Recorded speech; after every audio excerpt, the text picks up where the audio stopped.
apărător neînfricat al credinței și patriei străbune, mare titor de lăcașuri sfinte, Ștefane voievod, roagă pe Hristos Dumnezeu să ne izbăvească din nevoi și din necazuri.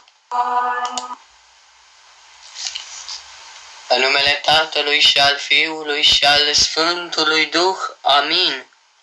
Astăzi, 2 iulie, iubiți credincioși, poporul român, țara noastră și mănăstirea Purna, facem împreună prăznuirea cea mai mare de peste an, și anume a Sfântului Voievod Ștefan cel Mare, cel mai mare domn și al apărător al credinței, al ortodoxiei, al neamului nostru românesc. Trecut în ceata Sfinților și canonizat la data de 20 iunie 1992 de către Sfântul Sinod al Bisericii Ortodoxe Române. Iată pentru ce a fost canonizat Sfântul Ștefan cel Mare al Moldovei. El a fost asemănat ca un al doilea David, împăratul lui Israel, care la fel s-a luptat împotriva păgânilor, a apărat țara Canaanului, poporul ales și credința în adevăratul Dumnezeu. Pentru aceia, iubiții mei credincioși, se cuvine astăzi să dăm slavă lui Dumnezeu, pentru că ne-a păzit țara și poporul acesta, smerit și credincios în vremuri cumplite și în necazuri. Sfântul Ștefan cel Mare a avut părinți credincioși, iubiți credincioși, a avut un duhovnic sfânt pe cuviosul Daniil Sihastru și a avut un popor blând, evlavios, cum au fost odată moldovenii. Toți se rugau pentru Marele Voievod și Dumnezeu îl ajuta să biruiască în războaie și să scape țara de păgâni și de robie.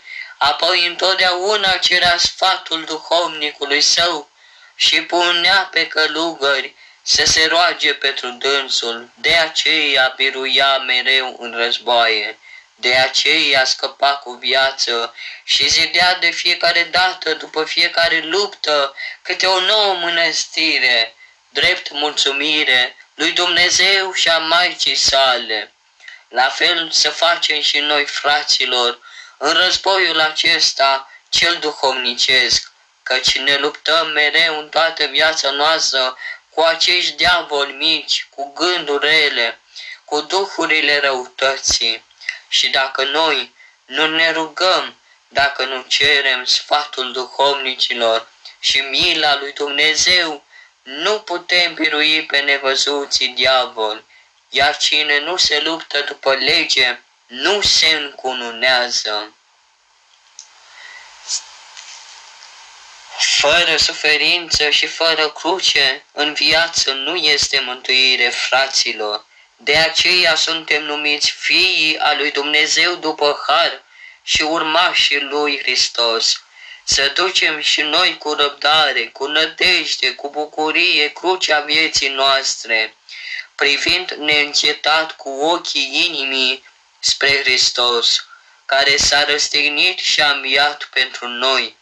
Să nu uităm de Golgota, să nu uităm datoriile noastre de creștini, adică păstrarea credinței, buna creștere a copiilor, rugăciunea, smerenia, iubirea și împăcarea cu toții.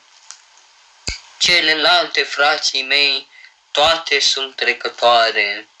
Așadar, să-L rugăm pe bunul Dumnezeu să ne dea povățuitori și părinți buni, că într-o liniștea lor să ne putem și noi mântui.